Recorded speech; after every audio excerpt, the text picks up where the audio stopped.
வணக்கம். தந்தையின் பாட்காஸ்ட் செய்திகளை வாசிப்பது நான் கார்த்திகா பிரகாஷ். முதலில் தலைப்புச் செய்திகள். தமிழகம் முழுவதும் இந்தியா கூட்டணி வேட்பாளர்களை ஆதரித்து தேர்தல் பிரச்சாரம் செய்கிறார் முதலமைச்சர் ஸ்டாலின். நாளை முதல் ஏப்ரல் 17ஆம் தேதி வரை சூறாவளி பிரச்சாரம். மக்களவைத் தேர்தலுக்கான திமுக வேட்பாளர்கள் பட்டியலை வெளியிட்டார் முதலமைச்சர் ஸ்டாலின். தேர்தலில் போட்டியிட 11 புதிய முகங்களுக்கு வாய்ப்பு. டி.ஆர். பாலு, கனிமொழி, தயாநிதி மாறன், கலாநிதி வீராசாமி, தமிழச்சி தங்கபாண்டியனுக்கு மீண்டும் வாய்ப்பு. ஆராசா, ஜெகத் ரட்சகன், கதிர் ஆனந்த், சி.என். அண்ணாதுரை, ஜி. செல்வம் உள்ளிட்டோரும் அதே தொகுதிகளில் போட்டி. பெட்ரோல் விலை 75 ரூபாய்க்கும் டீசல் விலை 65க்கும் கொண்டுவரப்படும். சிலிண்டர் விலை 500 ரூபாயாக குறைக்கப்படும் என்றும் திமுக தேர்தல் அறிக்கையில் வாக்குறுதி. கடந்த சட்டமன்ற, நாடாளுமன்ற தேர்தல்களில் திமுக அளித்த வாக்குறுதிகள் நிறைவேற்றப்பட்டதா? திமுக வெற்றி பெற்றாலும் தமிழக மக்களுக்கு நன்மை இல்லை என அதிமுக பொதுச் செயலாளர் எடப்பாடி பழனிசாமி விமர்சனம். அதிமுகவின் முதற்கட்ட வேட்பாளர் பட்டியல் வெளியீடு. 16 தொகுதிகளுக்கான வேட்பாளர்களை அறிவித்தார் அதிமுக பொதுச் செயலாளர் எடப்பாடி பழனிசாமி. இனி விரிவான செய்திகள். 2024 நாடாளுமன்ற தேர்தலில் போட்டியிடும் திமுக வேட்பாளர்கள் பட்டியலை அக்கட்சியின் தலைவர் மு.க.ஸ்டாலின் வெளியிட்டுள்ளார். இந்தியா கூட்டணியில் 21 இடங்களில் போட்டியிடும் திமுக 10 இடங்களில் சிட்டிங் எம்பிக்களை களம் இறக்கியிருக்கிறது. வடசென்னையில் கலாநிதி வீராசாமி, மத்திய சென்னையில் தயாநிதி மாறன், தென்சென்னையில் தமிழச்சி தங்கபாண்டியன், ஸ்ரீபெரும்புதூரில் டி.ஆர். பாலு மீண்டும் போட்டியிடுகிறார்கள். அதேபோல் அரக்கோணம் தொகுதியில் எஸ். ஜெகத் ரட்சகன், வேலூர் தொகுதியில் கதிர் ஆனந்த், திருவண்ணாமலை தொகுதியில் சி.என். அண்ணாதுரை, நீலகிரியில் ஆராசா மீண்டும் போட்டியிடுகிறார்கள். தூத்துக்குடியில் கனிமொழியும், காஞ்சிபுரத்தில் ஜி. செல்வமும் மீண்டும் களம் காண்கிறார்கள். நாடாளுமன்ற தேர்தலில் போட்டியிடும் திமுக வேட்பாளர்கள் அறிவிக்கப்பட்டுள்ள நிலையில் 11 தொகுதிகளில் புதுமுகங்களுக்கு வாய்ப்பு வழங்கப்பட்டுள்ளது. ஆரணியில் தரணிவேந்தன், கள்ளக்குறிச்சியில் மலையரசன், தருமபுரி மணி, கோவையில் கணபதி ராஜ்குமார் களம் இறக்கப்பட்டுள்ளனர். பொள்ளாச்சியில் ஈஸ்வரசாமி, சேலத்தில் டி.எம். செல்வ கணபதி, ஈரோட்டில் பிரகாஷ், தஞ்சாவூரில் முரசொலி போட்டியிடுகிறார்கள். பெரம்பலூரில் அமைச்சர் கே.என். நேருவின் மகன் அருண் நேரு, தேனியில் தங்க தமிழ்செல்வன், தென்காசியில் ராணி ஸ்ரீகுமார் களம் இறக்கப்பட்டிருக்கிறார்கள். நாடாளுமன்ற தேர்தல் அறிக்கையை முதலமைச்சரும் திமுக தலைவருமான மு.க.ஸ்டாலின் அண்ணா அறிவாலயத்தில் வெளியிட்டார். அதில் ஆளுநருக்கு அதிகாரம் வழங்கும் பிரிவு நீக்கப்படும் என்றும், மாநில முதலமைச்சரின் ஆலோசனையின்படியே ஆளுநராக நியமிக்கப்படுவர் என்றும் முதலமைச்சர் அறிவித்துள்ளார். மேலும் தமிழகத்திற்கு நீட் தேர்வில் இருந்து விலக்களிக்கப்படும், குடியுரிமை திருத்த சட்டம் ரத்து செய்யப்படும், ஒரே நாடு ஒரே தேர்தல் திட்டம் கைவிடப்படும், பொது சிவில் சட்டம் கொண்டுவரப்பட மாட்டாது என குறிப்பிடப்பட்டுள்ளது. இந்தியா முழுவதும் உள்ள மகளிருக்கு மாதந்தோறும் 1000 ரூபாய் உரிமைத் தொகை வழங்கப்படும் என திமுக தேர்தல் அறிக்கையில் தெரிவிக்கப்பட்டுள்ளது. மகளிர் சுய உதவிக் குழுக்களுக்கு 10 லட்சம் ரூபாய் வட்டியில்லா கடன் வழங்கப்படும் என்றும், புதுச்சேரிக்கு மாநில அந்தஸ்து வழங்கவும், திருக்குறளை தேசிய நூலாக அறிவிக்கவும், சென்னையில் 3வது ரயில் நிலையம் அமைக்கவும் நடவடிக்கை எடுக்கப்படும் என்றும் குறிப்பிடப்பட்டுள்ளது. பெட்ரோல் விலையை 75 ரூபாய்க்கும், டீசல் விலையை 65 ரூபாய்க்கும் குறைக்க நடவடிக்கை எடுக்கப்படும் என்று திமுக தேர்தல் அறிக்கையில் தெரிவிக்கப்பட்டுள்ளது. நாடு முழுவதும் இருக்கக்கூடிய சுங்கச்சாவடிகள் அகற்றப்படும் என்றும், மாணவர்களுக்கு வட்டியில்லாத கல்விக் கடன் 4 லட்சம் ரூபாய் வரை வழங்கப்படும் என்றும் குறிப்பிடப்பட்டுள்ளது. சாதிவாரி கணக்கெடுப்பு நடத்தப்படும் என்றும், ஜிஎஸ்டி திருத்தம் செய்யப்படும் என்றும் தேர்தல் அறிக்கையில் முதலமைச்சர் மு.க.ஸ்டாலின் அறிவித்துள்ளார். நாடாளுமன்ற தேர்தல் பிரச்சாரத்தை முதலமைச்சர் திருச்சியில் நாளை தொடங்க உள்ளதாக திமுக அறிவித்துள்ளது. நாடாளுமன்ற தேர்தல் வரும் ஏப்ரல் 19ஆம் தேதி நடைபெறவுள்ளது. இதையொட்டி திமுக தலைவரும் முதலமைச்சருமான மு.க.ஸ்டாலின் தமிழ்நாடு முழுவதும் சுற்றுப்பயணம் செய்து தேர்தல் பிரச்சாரம் செய்யவுள்ளார். இந்நிலையில் நாடாளுமன்ற தேர்தலுக்கான பிரச்சாரத்தை முதலமைச்சர் மு.க.ஸ்டாலின் திருச்சியில் நாளை தொடங்க இருப்பதாக திமுக தலைமை அறிவித்துள்ளது. பின்னர் தமிழகம் முழுவதும் பிரச்சாரம் மேற்கொள்ளும் அவர் ஏப்ரல் 17ஆம் தேதி சென்னையில் பிரச்சாரத்தை நிறைவு செய்கிறார். திமுக நாடாளுமன்ற தேர்தல் அறிக்கையை வெளியிட்டுள்ள நிலையில் கடந்த சட்டமன்ற, நாடாளுமன்ற தேர்தல்களில் அளிக்கப்பட்ட வாக்குறுதிகள் நிறைவேற்றப்பட்டு விட்டதா என எதிர்க்கட்சித் தலைவர் எடப்பாடி பழனிசாமி கேள்வி எழுப்பியுள்ளார். திமுக வெற்றி பெற்றாலும் தமிழக மக்களுக்கு நன்மை இல்லை என தெரிவித்துள்ள அவர், திமுக இரட்டை வேடம் போடும் கட்சி என விமர்சனம் செய்துள்ளார். ஏற்கனவே 2021 சட்டமன்ற தேர்தல், 2019 சட்டமன்ற தேர்தலில் கொடுக்கப்பட்ட வாக்குறுதி நிறைவேற்றப்பட்டு விட்டாங்களா? 520 அறிவிப்புகளை வெளியிட்டாங்க. எத்தனை அறிவிப்பு நிறைவேற்றிருக்கிறாங்க? அவர்கள் வெற்றி பெற்றாலும் தமிழ்நாட்டு மக்களுக்கு எந்த நன்மையும் கிடைக்காது. அது அவர்கள் மத்திய அரசுக்கு காவடி தூக்குகின்ற காட்சி தான் பார்த்துட்டு இருக்கோம். எதிர்கட்சியா இருக்கும்போது கோபேக் மோடின்னாங்க. ஆளுங்கட்சியா வந்த பிறகு அங்க ரத்தன கம்பளம் விரிச்சு வெல்கம் மோடிங்கிறாங்க. ரெட்டை வேடம் போடுகின்ற கட்சி திமுக கட்சி. அதாவது அனைத்து இந்திய அண்ணா திராவிட முன்னேற்ற கழக தேர்தல் அறிக்கை விரைவில் வெளியிடப்படும். விரைவில் அங்கே வேட்பாளர் அறிவிப்புக்கான அறிவிப்பு வெளியிடப்படும். அது அனைவரும் உங்களை அழைத்து அது அறிவிப்பு வெளியிடும். நாடாளுமன்ற தேர்தலில் அதிமுக கூட்டணியில் இணைந்துள்ள தேமுதிகவிற்கு 5 தொகுதிகள் ஒதுக்கப்பட்டுள்ளது. இரு கட்சிகளுக்கு இடையேயான தொகுதி பங்கீட்டு ஒப்பந்தம் அதிமுக தலைமை அலுவலகத்தில் கையெழுத்தானது. அதிமுக பொதுச் செயலாளர் எடப்பாடி பழனிசாமியும் தேமுதிக பொதுச் செயலாளர் பிரேமலதா விஜயகாந்தும் ஒப்பந்தத்தில் கையெழுத்திட்டனர். திருவள்ளூர், மத்திய சென்னை, கடலூர், தஞ்சாவூர், விருதுநகர் ஆகிய 5 தொகுதிகள் தேமுதிகவுக்கு ஒதுக்கப்பட்டுள்ளது. மாவட்ட செயலாளர்களின் விருப்பப்படியே அதிமுகவுடன் கூட்டணி அமைத்துள்ளதாக தேமுதிக பொதுச் செயலாளர் பிரேமலதா விஜயகாந்த் தெரிவித்துள்ளார். அதிமுகவுடனான இந்த கூட்டணி வரும் சட்டமன்ற தேர்தலிலும் தொடரும் என்றும் அவர் கூறினார். வேலூர் நாடாளுமன்ற தொகுதியில் போட்டியிடும் இந்திய ஜனநாயக புலிகள் கட்சித் தலைவரும் நடிகருமான மன்சூர் அலிகான் தேர்தல் நடத்தும் அலுவலரிடம் வேட்புமனுவை தாக்கல் செய்தார். புதிய அரசியல் கட்சி தொடங்கி நாடாளுமன்ற தேர்தலில் போட்டியிடுவதாக அறிவித்திருந்த மன்சூர் அலிகான் கடந்த சில நாட்களாக வேலூர் நாடாளுமன்ற தொகுதிக்கு உட்பட்ட பகுதிகளில் பொதுமக்களை சந்தித்து ஆதரவு திரட்டி வருகிறார். இந்நிலையில் வேலூர் மாவட்ட ஆட்சியர் அலுவலகத்தில் தேர்தல் நடத்தும் அலுவலர் சுப்புலட்சுமியிடம் அவர் வேட்புமனுவை தாக்கல் செய்தார். நாடாளுமன்ற தேர்தலுக்கான அதிமுகவின் 2ஆம் கட்ட வேட்பாளர் பட்டியலை அக்கட்சியின் பொதுச் செயலாளர் எடப்பாடி பழனிசாமி இன்று வெளியிடுகிறார். அதிமுக சார்பில் 16 தொகுதிகளுக்கான முதற்கட்ட வேட்பாளர் பட்டியல் நேற்று வெளியிடப்பட்டது. அதனைத் தொடர்ந்து புதுச்சேரி உள்ளிட்ட 17 தொகுதிகளுக்கான 2ஆம் கட்ட வேட்பாளர் பட்டியல் இன்று வெளியிடப்படுகிறது. நாடாளுமன்ற தேர்தலில் அதிமுக 33 தொகுதிகளில் நேரடியாக களம் காண்கிறது. தேமுதிகவிற்கு 5 தொகுதிகளும், புதிய தமிழகம், எஸ்டிபிஐ கட்சிகளுக்கு தலா 1 தொகுதியும் ஒதுக்கப்பட்டுள்ளது. நாடாளுமன்ற தேர்தலுக்கான 3ஆம் கட்ட வேட்பாளர் பட்டியலை காங்கிரஸ் கட்சி இன்று வெளியிடுகிறது. இதுவரை 82 வேட்பாளர்களின் பெயர்களை அறிவித்துள்ள நிலையில் டெல்லியில் நடைபெற்ற காங்கிரஸ் மத்திய தேர்தல் குழு கூட்டத்தில் மகாராஷ்டிரா, மத்திய பிரதேசம், ராஜஸ்தான், தமிழ்நாடு, புதுச்சேரி ஆகிய மாநிலங்களுக்கான வேட்பாளர்களை தேர்வு செய்வது குறித்து ஆலோசனை நடைபெற்றது. தொடர்ந்து இன்று நடைபெறும் கூட்டத்தில் 3ஆம் கட்ட வேட்பாளர் பட்டியல் வெளியாக உள்ளது.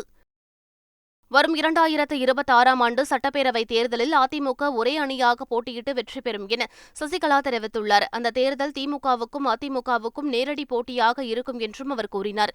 2026ஆம் ஆண்டு சட்டமன்ற தேர்தலில் நான் யார் என்பதை காட்டுவேன் என தெரிவித்த சசிகலா, வரும் நாடாளுமன்ற தேர்தலில் மத்திய எந்த ஆட்சி வர வேண்டும் என்று உணர்ந்து மக்கள் வாக்களிக்க வேண்டும் என கேட்டுக் கொண்டார்.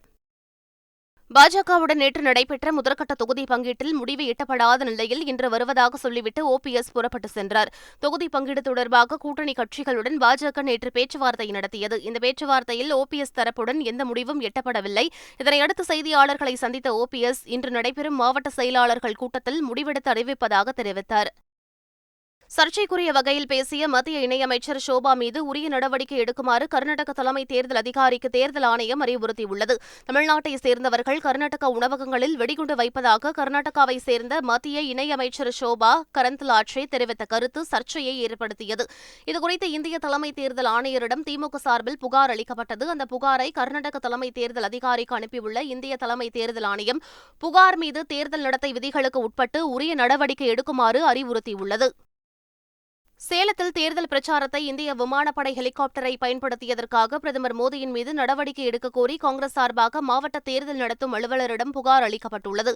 அதில் தேர்தல் நடத்தை விதிகள் அமலில் இருக்கும்போது இந்திய விமானப்படை ஹெலிகாப்டரை தேர்தல் பிரச்சாரத்திற்கு பிரதமர் பயன்படுத்தியது சட்டப்படி குற்றம் என்றும் தெரிவிக்கப்பட்டுள்ளது. தேர்தல் நடத்தை விதிகளை தொடர்ந்து மீறும் பிரதமர் மீது தேர்தல் ஆணையம் என்ன நடவடிக்கை எடுக்கப் போகிறது என்று காங்கிரஸ் கட்சி கேள்வி எழுப்பியுள்ளது. இதுகுறித்து அக்கட்சி வெளியிட்டுள்ள அறிக்கையில் தேர்தல் விதிகளை மீறியதாக பிரதமர் நரேந்திர மோடிக்கு எதிராக பல்வேறு புகார்கள் வந்துள்ளதாக தெரிவிக்கப்பட்டுள்ளது. இதுவரை பிரதமர் மீது எந்தவித நடவடிக்கையும் எடுக்கப்படவில்லை என்றும் அவர் மீது தேர்தல் ஆணையம் என்ன நடவடிக்கை எடுக்கப் போகிறது என்பதை அறிந்து கொள்ள நாட்டு மக்கள் காத்திருப்பதாகவும் தெரிவிக்கப்பட்டுள்ளது. தேர்தல் பத்திர வழக்கில் உச்சநீதிமன்ற தீர்ப்பை வரவேற்பதாக மத்திய அமைச்சர் அமித் ஷா தெரிவித்துள்ளார். டெல்லியில் தனியார் ஊடகம் சார்பில் நடைபெற்ற கருத்தரங்கில் பங்கேற்று பேசிய அவர், கருப்பு பணத்தை ஒழிப்பதில் தேர்தல் பத்திரம் முக்கிய பங்காற்றியதால் எதிர்க்கட்சிகள் அதனை கடுமையாக எதிர்ப்பதாகவும் தெரிவித்தார். வரும் நாடாளுமன்ற தேர்தலில் தமிழ்நாடு, மேற்கு வங்கம், ஒடிஷா, கேரளா, தெலுங்கானா, பஞ்சாப் ஆகிய மாநிலங்களில் பாஜக அதிக அளவிலான இடங்களை பெறும் என்றும் அவர் கூறினார். வரும் நாடாளுமன்ற தேர்தலில் பாஜக எம்பி வருண் காந்தி தனித்து போட்டியிட முடிவு செய்திருப்பதாக தகவல் வெளியாகியுள்ளது. வருண் காந்தியின் தொகுதியான உத்தரப்பிரதேச மாநிலம் பிலிபிட் தொகுதியில் வரும் ஏப்ரல் 19ஆம் தேதி வாக்குப்பதிவு நடைபெறவுள்ளது. அந்த தொகுதிக்கு இன்னும் வேட்பாளரை அறிவிக்கவில்லை. பல்வேறு விவகாரங்களில் மத்திய அரசை வருண் காந்தி விமர்சித்து வருவதால் தேர்தலில் போட்டியிட அவருக்கு மீண்டும் வாய்ப்பு வழங்கப்படாது என தகவல்கள் வெளியாகியுள்ளன. இந்நிலையில் பிலிபிட் தொகுதியில் சுயேட்சையாகவோ அல்லது சமாஜ்வாடி கட்சியின் சார்பிலோ போட்டியிட வருண் காந்தி முடிவு செய்துள்ளதாக தகவல் வெளியாகியுள்ளது. நாடு முழுவதும் உள்ள அங்கீகரிக்கப்படாத அரசியல் விளம்பரங்களை உடனடியாக அகற்ற வேண்டும் என்று இந்திய தேர்தல் ஆணையம் உத்தரவிட்டுள்ளது. இதுகுறித்து மத்திய அமைச்சரவை செயலர், அனைத்து மாநில தலைமை செயலாளர்கள், தலைமை தேர்தல் அதிகாரிகளுக்கு இந்திய தேர்தல் ஆணையம் உத்தரவு பிறப்பித்துள்ளது. அதில் சுவர் ஓவியங்கள், சுவர் எழுத்துக்கள், போஸ்டர்கள், பேனர்கள், பதாகைகள் போன்ற அங்கீகரிக்கப்படாத அரசியல் விளம்பரங்களை அகற்ற வேண்டும் என்றும் இது தொடர்பான தேர்தல் நடத்தை விதிகளை கட்டாயம் கடைபிடிக்க வேண்டும் என்றும் தெரிவிக்கப்பட்டுள்ளது. லஞ்ச வழக்கில் கைது செய்யப்பட்ட அமலாக்கத்துறை அதிகாரி அங்கித் திவாரிக்கு இடைக்கால நிபந்தனை ஜாமீன் வழங்கி உச்சநீதிமன்றம் உத்தரவிட்டுள்ளது. திண்டுக்கல் அரசு மருத்துவரிடம் லஞ்சம் பெற்றதாக கைது செய்யப்பட்ட அமலாக்கத்துறை அதிகாரி அங்கித் திவாரியின் ஜாமீன் மனுவை உச்சநீதிமன்றம் நேற்று விசாரித்தது. அப்போது அங்கித் திவாரிக்கு இடைக்கால நிபந்தனை ஜாமீன் வழங்கியதோடு அனுமதியில்லாமல் தமிழ்நாட்டை விட்டு அவர் வெளியே செல்லக்கூடாது என்றும் தேவைப்படும் பட்சத்தில் பாஸ்போர்ட்டை ஒப்படைக்க வேண்டும் என்றும் உத்தரவிட்டது. மோசமான வானிலை காரணமாக பிரதமர் நரேந்திர மோடியின் பூட்டான் பயணம் ரத்து செய்யப்பட்டுள்ளது. பிரதமர் மோடி இன்று மற்றும் நாளை அரசுமுறை பயணமாக பூட்டான் செல்ல திட்டமிட்டிருந்தார். இதற்காக பூட்டான் அரசு சார்பில் பிரம்மாண்ட ஏற்பாடுகள் செய்யப்பட்டிருந்தன. இந்நிலையில் மோசமான வானிலை காரணமாக பிரதமரின் பூட்டான் பயணம் ஒத்திவைக்கப்படுவதாக அறிவிக்கப்பட்டுள்ளது.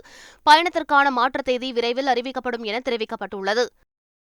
மத்திய அரசு தொடர்பான செய்திகளை சரிபார்க்க ஃபேக்ட் செக் குழு அமைத்து அரசு அரசாணை வெளியிட்டுள்ளது. மத்திய அரசின் திட்டங்கள், சட்டங்கள் மற்றும் செய்திகள் தொடர்பாக சமூக வலைதளங்களில் வெளியாகும் தகவல்களின் நம்பகத்தன்மையை இந்த ஃபேக்ட் செக் யூனிட் எனப்படும் உண்மை சரிபார்ப்பு குழு சரிபார்க்கும்.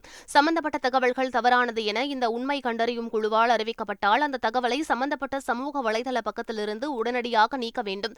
இல்லையெனில் சட்டப்படியான நடவடிக்கை எடுக்கப்படும் என புதிய தகவல் தொழில்நுட்ப விதிகளின் கீழ் வெளியான அரசாணையில் தெரிவிக்கப்பட்டுள்ளது. திருப்பதி ஏழுமலையான் கோவிலில் வருடாந்திர தெப்ப உற்சவம் தொடங்கியுள்ளது. முதல் நாளான நேற்று ராமச்சந்திரமூர்த்தி, சீதாதேவி, லட்சுமணன், ஆஞ்சநேயர் அலங்கரிக்கப்பட்ட தேரில் எழுந்தருளி பக்தர்களுக்கு அருள் பாலித்தனர்.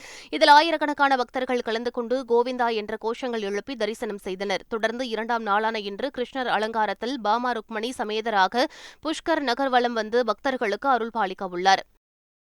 ரஷ்யா யுக்ரைன் பிரச்சினையில் பேச்சுவார்த்தை மற்றும் ராஜதந்திர நடவடிக்கைகளை முன்னெடுக்க வேண்டும் என்று ரஷ்ய அதிபர் புட்டினிடம் பிரதமர் நரேந்திர மோடி மீண்டும் வலியுறுத்தியுள்ளார். அண்மையில் நடைபெற்ற ரஷ்ய அதிபர் தேர்தலில் அதிபர் புட்டின் 5வது முறையாக மீண்டும் வெற்றி பெற்றுள்ளார். இந்நிலையில் புட்டினை தொலைபேசியில் தொடர்பு கொண்டு பேசிய பிரதமர் நரேந்திர மோடி ரஷ்ய அதிபராக மீண்டும் தேர்வு செய்யப்பட்டதற்கு வாழ்த்து தெரிவித்தார். மேலும் ரஷ்யா யுக்ரைன் பிரச்சினையில் பேச்சுவார்த்தை மற்றும் ராஜதந்திர உறவு ஆகியவற்றை முன்னெடுத்து செல்ல வேண்டும் என்ற இந்தியாவின் நிலைப்பாட்டை புட்டினிடம் பிரதமர் மோடி மீண்டும் வலியுறுத்தினார். யுக்ரைன் அதிபர் ஜெலன்ஸ்கியுடன் பிரதமர் மோடி தொலைபேசியில் பேசினார். அப்போது இந்தியா யுக்ரைன் இடையிலான உறவை மேலும் வலுப்படுத்துவது குறித்து இருவரும் ஆலோசனை மேற்கொண்டனர். மேலும் ரஷ்யா யுக்ரைன் இடையிலான பிரச்சினையை பேச்சுவார்த்தை மற்றும் ராஜதந்திர முறையில் தீர்க்க வேண்டும் என்று ஜெலன்ஸ்கியுடன் பிரதமர் மோடி வலியுறுத்தினார். பிரச்சினையை அமைதியான முறையில் தீர்ப்பதற்கு தம்மால் இயன்ற அனைத்து உதவியையும் இந்தியா தொடர்ந்து மேற்கொள்ளும் என்றும் பிரதமர் நரேந்திர மோடி உறுதியளித்தார். பலத்த எதிர்பார்ப்புக்கு இடையே பிரைம் வாலிபால் லீக் தொடரின் இறுதிப் போட்டி இன்று மாலை நடக்கிறது. சென்னை நேரு உள் விளையாட்டு அரங்கில் கடந்த 1 மாதமாக நடைபெற்று வந்த பிரைம் வாலிபால் லீக் தொடரில் புள்ளிப்பட்டியலில் முதலிடம் பிடித்த கோழிக்கோடு அணி நேரடியாக இறுதிப் போட்டிக்கு தகுதி பெற்றுள்ளது. பரபரப்பாக நடைபெற்ற எலிமினேட்டர் சுற்றில் நடப்பு சாம்பியன் அகமதாபாத்தை வீழ்த்தி 2வது அணியாக டெல்லி அணியும் இறுதிப் போட்டியை எட்டியது. ரசிகர்களின் பலத்த எதிர்பார்ப்புக்கு இடையே இன்று மாலை 6:30 மணிக்கு நடைபெறும் இறுதிப் போட்டியில் 2 அணிகளும் பலப்பரட்சை நடத்துகின்றன. மீண்டும் தலைப்புச் செய்திகள். தமிழகம் முழுவதும் இந்தியா கூட்டணி வேட்பாளர்களை ஆதரித்து தேர்தல் பிரச்சாரம் செய்கிறார் முதலமைச்சர் ஸ்டாலின். நாளை முதல் ஏப்ரல் 17ஆம் தேதி வரை சூறாவளி பிரச்சாரம். மக்களவைத் தேர்தலுக்கான திமுக வேட்பாளர்கள் பட்டியலை வெளியிட்டார் முதலமைச்சர் ஸ்டாலின். தேர்தலில் போட்டியிட 11 புதிய முகங்களுக்கு வாய்ப்பு. டி.ஆர். பாலு, கனிமொழி, தயாநிதி மாறன், கலாநிதி வீராசாமி, தமிழச்சி தங்கபாண்டியனுக்கு மீண்டும் வாய்ப்பு. ஆர். ஆசா, ஜெகத் ரட்சகன், கதிர் ஆனந்த், சி.என். அண்ணாதுரை, ஜி. செல்வம் உள்ளிட்டோரும் அதே தொகுதிகளில் போட்டி. பெட்ரோல் விலை 75 ரூபாய்க்கும் டீசல் விலை 65க்கும் கொண்டுவரப்படும். சிலிண்டர் விலை 500 ரூபாயாக குறைக்கப்படும் என்றும் திமுக தேர்தல் அறிக்கையில் வாக்குறுதி. கடந்த சட்டமன்ற, நாடாளுமன்ற தேர்தல்களில் திமுக அளித்த வாக்குறுதிகள் நிறைவேற்றப்பட்டதா?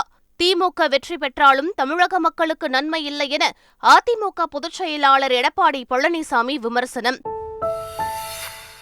அதிமுகவின் முதற்கட்ட வேட்பாளர் பட்டியல் வெளியீடு. 16 தொகுதிகளுக்கான வேட்பாளர்களை அறிவித்தார் அதிமுக பொதுச் செயலாளர் எடப்பாடி பழனிசாமி. இத்துடன் பாட்காஸ்ட் செய்திகள் நிறைவு பெறுகின்றன. வணக்கம்.